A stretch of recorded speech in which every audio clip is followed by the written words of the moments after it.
আসসালামু আলাইকুম। আমি মোহাম্মদ শাহ আলম, প্রবাসী অর্থনীতি, মুজাদ্দিদ ইসলামী আলিম মাদ্রাসা, কালীপুর, গাজীপুর।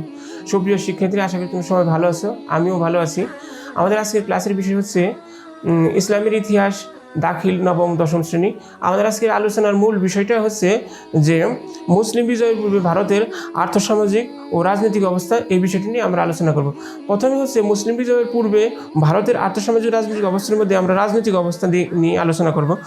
যে মুসলিম বিজয়ের প্রাককালে ভারতের কোনো কেন্দ্রীয় সরকার ছিল না, সেখানে কিন্তু ক্ষুদ্র ক্ষুদ্র অংশে বিভক্ত ছিল এবং ক্ষুদ্র ক্ষুদ্র অংশের জন্য আলাদা আলাদা তারা শাসক নির্বাচন করছেন এবং তারা সেই অংশগুলোকে শাসন করছেন। তার মানে মুসলিম বিজয়ের পূর্বে ভারতে কোনো কেন্দ্রীয় সরকার ছিল না, রাজারাই ছোট ছোট অংশে বিভক্ত হয়ে সেই অংশগুলো পরিচালনা করছেন।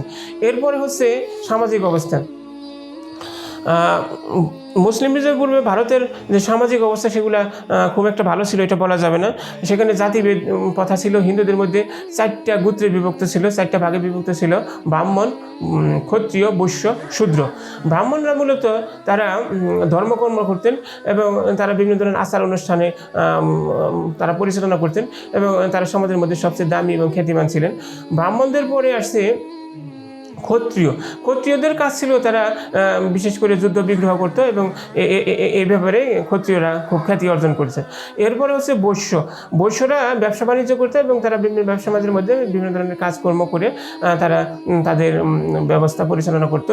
এরপরে হচ্ছে শূদ্ররা হচ্ছে ওই সময়ের মধ্যে সবচেয়ে কম দামা ছিল, তারা কৃষিকাজ এবং অন্যান্য নিচু মানের যে কাজ করতো। এখানে দেখা গেছে যে সামাজিকভাবে কোনো গোত্রের সাথে তারা বিবাহ বন্ধনে বা তাদের আচার অনুষ্ঠানে তারা অংশগ্রহণ করতেন না বা তাদের সাথে সমঝোতা ছিল না। বিশেষ করে ব্রাহ্মণরা ক্ষত্রিয়দের সাথে, ক্ষত্রিয়রা বৈশ্যদের সাথে মিশতেন না। এখানে কিন্তু জাতিভেদ প্রথা ওইখানে খুব ব্যাপক এবং প্রবল আকার ছিল। আরেকটা বিষয় ছিল যে ওই মুসলিম বিজয়ের পূর্বে ভারতে যে হিন্দুদের মধ্যে একটা বিষয় ছিল, সেটা হচ্ছে সতীদাহ প্রথা। সেটা হচ্ছে যে ওই সময় হিন্দুদের মধ্যে যদি কোনো স্বামী মারা যেত তাহলে কিন্তু ওই স্ত্রীকে বহু বিবাহর কোনো প্রথা ছিল না, তাকে বিবাহ না দিয়ে স্বামীর সাথে তারা পুড়িয়ে ফেলতো বা সতীদাহ করে দিত।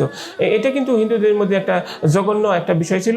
এটা কিন্তু মুসলিম বিজয়ের পূর্বে ভারতে সামাজিক অবস্থার মধ্যে আমরা দেখতে পাই।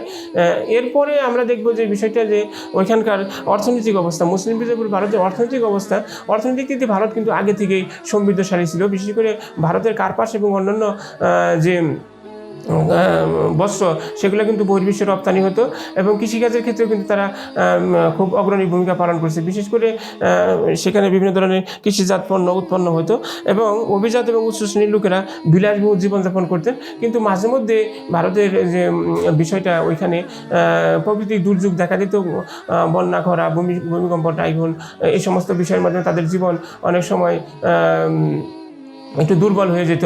এটা কিন্তু আমরা দেখব যে এই মুসলিম বিজয়ের পূর্বে ভারতের অর্থনৈতিক অবস্থার মধ্যে আমরা এটা দেখতে পাই। এরপরে হচ্ছে মুসলিম বিজয়ের পূর্বে ভারতের যে ধর্মীয় অবস্থা, ভারতে তখন 3টা ধর্ম বিদ্যমান ছিল। একটা হচ্ছে বৌদ্ধ ধর্ম, জৈন ধর্ম এবং হিন্দু ধর্ম। জৈন ধর্মটা আগে থেকেই আস্তে আস্তে বিলুপ্ত হয়ে যেতেছিল, আর বৌদ্ধ ধর্মটাও পরবর্তী সময় খুব একটা ব্যাপক প্রসার লাভ করেন না। বিশেষ করে বৌদ্ধ ধর্মের প্রবর্তকের নাম ছিল গৌতম বুদ্ধ। এই গৌতম বুদ্ধের মাধ্যমে বৌদ্ধ ধর্মের প্রসার এবং প্রসারও অনেকটা সংগঠিত হলেও পরবর্তী সময় জৈন ধর্ম, বৌদ্ধ ধর্ম আস্তে আস্তে বিলুপ্ত হয়ে যায়। কিন্তু ভারতের মধ্যে সবচেয়ে প্রধান এবং প্রধানতম ধর্ম সেটা হচ্ছে হিন্দু ধর্ম। এই হিন্দু ধর্মটাই ভারতের প্রধান ধর্ম হিসেবে পরিগণিত হয়। তার মানে 3টা ধর্ম, বৌদ্ধ ধর্ম, জৈন ধর্ম এবং হিন্দু ধর্ম থাকলেও জৈন ধর্ম এবং বৌদ্ধ ধর্ম হিন্দু ধর্মের মধ্যে চলে যায় এবং হিন্দু ধর্মটাই পরবর্তী সময়ে প্রধান ধর্ম হিসেবে খ্যাতি লাভ করে।